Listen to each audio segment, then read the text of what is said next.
Rodney Crowell live in the Bing Lounge. We have got a legend here up on stage. Thank you so much for coming in and sharing some time with us this afternoon. Thank you. Excellent. So we've got you at the Aladdin tonight. We've got a Music Man on the road, but I guess for the fans this time around, there's an extra added little cherry on top of it all. Right now we've added, as well as Grammy winner, as well as ASCAP Lifetime Achievement Award winner, Songwriter Hall of Fame. You're an author now. I am. You are an author. Arthur. I'm an Arthur.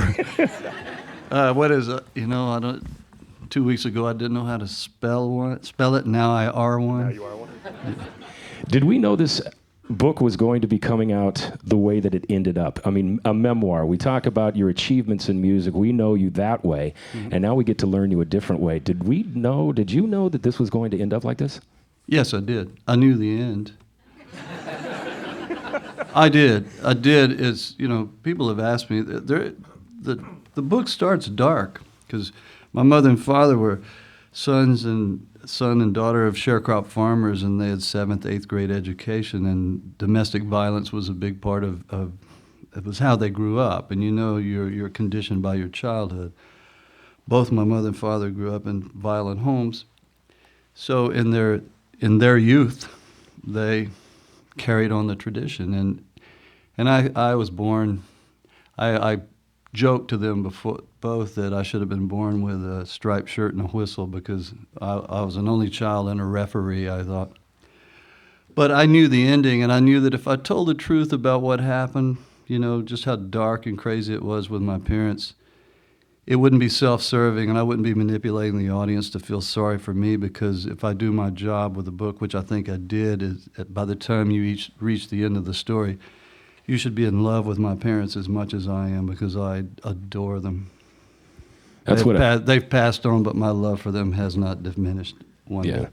Well, that's one of the things you take away from the read is your love for them. Yet how contentious some of it all was. I mean, it's emotional inside here. And the refereeing that he was talking about, you just open up the book and read the first chapter, and it's about him having to stop a party one New Year's Eve night at about the age of 5 or 6 with a gun. I pulled a gun on a party.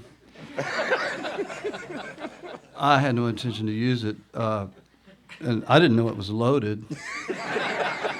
But it went off, and nobody was hurt. It could have been disastrous, but the end result of that was that my father never kept another loaded gun in the house after that, ever. So it was a success in a way. It was. You know, what's really cool is how you told us, the reader, exactly what your reasons were for, but your parents never really knew. No, you know, they just kind of, what'd you say, you chalked it up under the kid plays with dad's gun headed? Yeah, that's what they thought it was, and I wanted to tell them that their friends needed singing lessons, because they were drunk and partying, you know, in this little bitty 3-room shotgun house. We lived in the poorest section. We were white trash, let's face it, you know.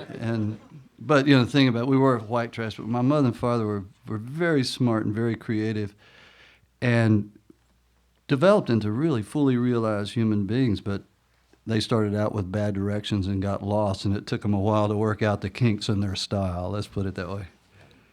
Well, one of the things that I kind of started thinking about when I was reading it, like you talk about your love of your parents, you wrote this with experienced eyes. Did you have that love also through the 20s and 30s when, you know, testosterone is flowing through the... No, I would say it was safe to say that I hated my mother and father. I hated them. But that was about me. That wasn't really about them. I had my own children and started to make the same mistakes that they made. And lo and behold, I found out when in my 20s that I was actually an angry man,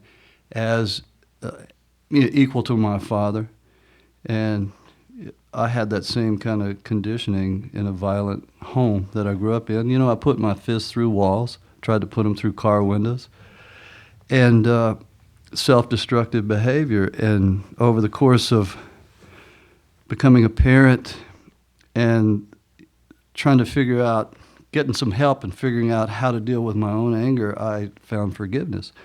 And once I found forgiveness and I started to embody forgiveness, then I knew I could write the book, because I couldn't have written the book. There would be no reason to write that book if I didn't have forgiveness, and if it wasn't love that was the real pervading tone of the book, then it would have just been self-serving, like, listen what happened to me, and, feel sorry for me, and that's not what I want. I don't want anybody to feel sorry for what happened to me. I want them to love those two people that were my parents. Well, one thing is you don't end up feeling sorry for anybody in the book. It's just a wonderful read. And one of the lumps that I got in my throat was reading about how you finally got to introduce your mom to Mr. Acuff, and that was just one. You want to tell that story? Yeah, well, it's a... my mother and father met at a Roy Acuff concert. If those of you he was Roy in the 30s and 40s. At wartime, Roy Acuff was the Michael Jackson of country music. He was a huge star, and my mother adored him, and actually met my father at a Roy Acuff concert in a high school gymnasium in Western Tennessee, and her, fell in love instantly and knew that was a boy that she was going to marry. Then they have their marriage, and my father passes away, and in 1991, I got to introduce my mother to Roy Acuff backstage at the Grand Ole Opry. And he, being the consummate pro, she said, well, I met the love of my life at your concert in Buchanan, Tennessee. Her eyes are starry, and she's swooning, and he goes, oh, I remember that night so well. And it's like, and I remember the light of love shining off those two lovebirds in the audience. He was the consummate pro.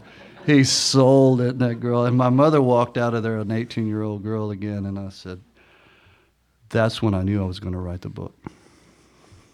Well, it is China Berry Sidewalks. I recommend reading it. It's a wonderful read. The man is in town tonight at the Aladdin Theater. Once again, please, with Kink, live in the Bing Lounge, Rodney Crowell.